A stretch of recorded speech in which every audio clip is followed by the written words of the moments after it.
नमस्कार। नमस्कार दोस्तों, मैं रजत आपका sociology by UGC classes by example channel पर हार्दिक स्वागत करता हूं। सभी लोग सोशियोलॉजी सेक्शन से जुड़ जाएंगे। ठीक, चलिए, आपका प्रश्नों की सीरीज चल रही थी, उसी सीरीज में आगे बढ़ते हुए अगले प्रश्न के साथ शुरुआत करते हैं। सबसे पहला क्वेश्चन आपकी स्क्रीन पर, इंडिया थ्रू हिंदू कैटेगरीज के लेखक कौन है? India through through Hindu categories नामक जो किताब है, उस किताब के लेखक कौन है? किताब और उसके साथ ही साथ में लेखक हमेशा पूछे जाते हैं, खास करके उन थिंकर्स के जिन थिंकर्स की किताबें बहुत ज्यादा फेमस रही, या वे किताबें जिनका सोशियोलॉजिकल इम्पैक्ट बहुत ज्यादा है, या वो किताबें जो कि उन थिंकर्स के द्वारा लिखी गई हैं, जिन थिंकर्स को प्रॉपरली आपके सिलेबस में मेंशन किया गया है।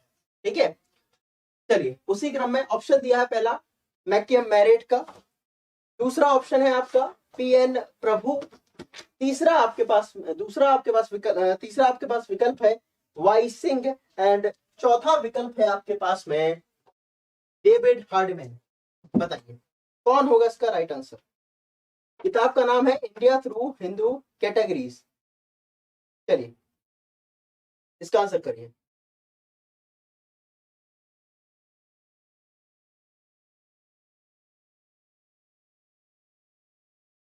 इंडिया थ्रू हिंदू कैटेगरीज नामक किताब के लेखक कौन है? बताइए।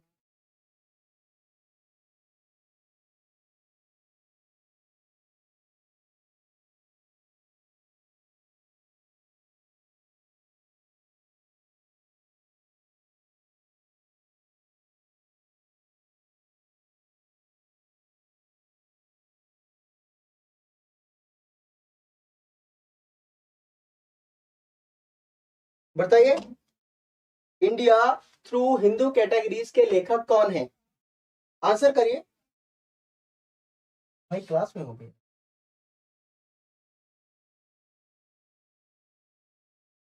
हाँ, class. India through Hindu categories नामक पुस्तक के लेखक कौन है? पहले है मैकियम मैरिट, बिल्कुल सही। किसके द्वारा लिखी गई है? मैकियम मैरिट के द्वारा लिखी गई किताब है। ठीक, इनके द्वारा लिखी गई कई और सारी भी किताबें हैं जो कि पेपर्स में पूछी गई, जैसे कि अल्टरनेटिव सोशल साइंसेज के नाम से, ठीक है, the female family core explored ethno sociology के नाम से। ठीक, तो कई सारी बुक्स हैं जो मैकियम मैरिट के द्वारा लिखी गई किताबें हैं। ठीक है, तो मैं कुछ कुछ किताबों के नाम लिख लीजिए, क्योंकि किताबों के नाम इनके बहुत ज्यादा बड़े बड़े हैं। बट जैसे कि अल्टरनेटिव सोशल साइंसेज, इस नाम से किताब है, छोटा सा नाम हो गया। उसी क्रम में female family core explored by ethno sociology, इस नाम से लिखी हुई किताब। ठीक है, तो कुछ कुछ किताबें हैं तो बहुत ज्यादा इनकी फेमस रही हैं। ठीक, तो उनमें से ये दो किताबों का नाम लिख लीजिए, क्योंकि दो किताबें तो आपको याद रहेंगी, बाकी बहुत लंबी लंबी है, उतना पूछी भी नहीं गई है। ठीक है, चलिए, मैकियम मैरिट। नेक्स्ट क्वेश्चन है आपका, भारतीय समाज के अध्ययन से सभ्यतागत दृष्टिकोण के साथ कौन जुड़ा है? मतलब कि भारतीय समाज का अध्ययन किया है, लेकिन उसका सभ्यतागत दृष्टिकोण, जैसे कि कौन कौन सी सभ्यताएं यहाँ मौजूद रही, हड़प्पा रही सब, ठीक है, सिंधु सभ्यता रही, इस तरह की सभ्यताओं का भारतीय समाज के ऊपर क्या क्या इम्पैक्ट पड़ा, इन सारे टर्म्स को लेकर यहाँ पूछा जा रहा है कि भारतीय समाज के अध्ययन से सभ्यतागत दृष्टिकोण के साथ कौन जुड़ा हुआ है? A R Desai, N K Bose, Andre Beteille, M N Srinivas and David Hardiman, कौन जुड़ा हुआ है? बताइए, कौन सभ्यता के स्तर के साथ में जुड़ा हुआ है? बताइए।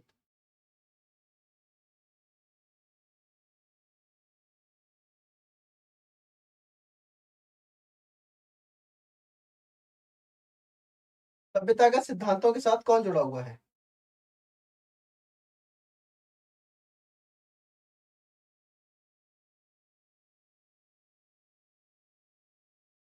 बताइए। देखिए, भारतीय समाज के लेकर एनके बोस ने किताब वो लिखी थी, the structure of Hindu society के नाम से, ठीक है। और इस किताब में उन्होंने इस सभ्यतागत पहलुओं का भी जिक्र किया था, ठीक है। सभ्यता के दृष्टिकोण को लेकर बात की जा रही है। उसके अलावा भी एनके बोस ने कई सारी बुक्स लिखी थी जो कि इंडियन सोसाइटी के रेलेवेंस में लिखी गई थी। जैसे कि एक इनकी किताब है संस्कृति और सभ्यता को लेकर, culture and society in India के नाम से, ठीक है। यहाँ पर भारतीय सभ्यता का और समाज का किस प्रकार में आपस में जुड़ाव है उसको लेकर बात की गई, culture and society in India के नाम से, ठीक। तो दो किताबें इनकी इस परिप्रेक्ष्य से जुड़ी हैं। उसके अलावा एक किताब इन्होंने गांधी जी के परिप्रेक्ष्य लिखी थी, जिस बुक का नाम था कलेक्शंस फ्रॉम गांधी, और एक माई डेज विद गांधी, ठीक है। तो इनके बेस दो किताबें, एक तो कलेक्शन गांधी, दूसरा my days with Gandhi. Culture and society in India नामक जो किताब है वो किताब पूछी भी गई है, ठीक है। तो इसका जरूर स्टार लगा के आप याद रखेंगे, ठीक है। क्लियर है?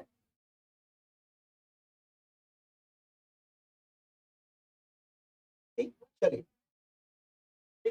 एनके बोस न सिर्फ इंडियन सोसाइटी को लेकर बल्कि इन्होंने एक किताब ट्राइबल्स को लेके भी लिखी थी, ट्राइबल्स लाइफ इन इंडिया करके एक किताब थी, या ट्राइबल्स लाइफ ऑफ इंडिया करके एक किताब है।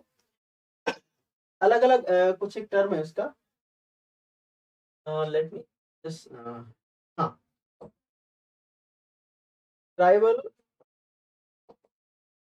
लाइफ इन इंडिया, ठीक है। ट्राइबल लाइफ इन इंडिया के नाम से पुस्तक है, ठीक है। तो इन किताबों का नाम याद रखेंगे। एक तो selection from Gandhi, my days with Gandhi, the structure of Hindu society and culture and society in India. The structure of society के अलावा स्ट्रक्चर ऑफ द सोसाइटी, इस नाम स्ट्रक्चर ऑफ हिंदू सोसाइटी के नाम से दो फॉर्मेट में अलग अलग दे रखी हैं किताबें, ठीक है। तो आप याद रखेंगे इनका एनके बोस का, ठीक है। निर्मल कुमार बोस कहें या एनके बोस कहें, ठीक है। चलिए, ठीक। इवन दो बोस का एक कॉन्सेप्ट और माना जाता है, बोस इस बात पर जोर देते थे, वो विश्वास रखते थे कि tribals and non tribals in दोनों के बीच में एक कल्चर इंटरेक्शन जैसी चीज मौजूद रही थी। तो जब कभी ट्राइबल वाले चैप्टर को लेकर बात होगी या जहां कहीं मैंने बात की होगी, वहां निर्मल कुमार बोस का जिक्र किया होगा मैंने, ठीक है। नहीं तो जो एप्लीकेशन पर क्लासेस चल रही है तो वहां पर जब भी आपका कल्चर वाला सेक्शन आएगा, सॉरी ट्राइबल्स वाला सेक्शन आएगा, then we will read about NK Bose, Nirmal Kumar Bose के बारे में, ठीक है। चलिए, नेक्स्ट बुक है, नेक्स्ट क्वेश्चन है आपका। किसने कहा इस बात पर बहस करने का अच्छा कारण है कि आधुनिक भारत में जाति चेतना और संगठन में वृद्धि हुई है। उदाहरण के लिए देखें, भारतीय शहरों में जाति बैंकों, हॉस्टलों, सहकारी समितियों, धर्मार्थ संस्थाओं, विवाह के हॉलों, सम्मेलनों और पत्रिकाओं का प्रसार होना। Doctor B R Ambedkar, T N Madan, R K Jain, Y Singh and M N Srinivas. इसने कहा था, आंसर करिए।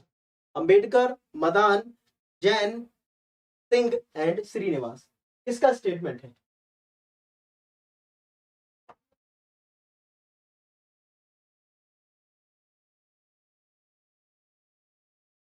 बताइए। जाति चेतना और संगठन में वृद्धि की अवधारणा को लेकर ये स्टेटमेंट किसका है कि भारत में आज धर्मार्थ संस्थान बने हैं, जाति के आधार पर हॉल बने, हॉस्टल्स बने, ठीक है, बैंकें बनी। बताइए, किसने कहा? अंबेडकर ने,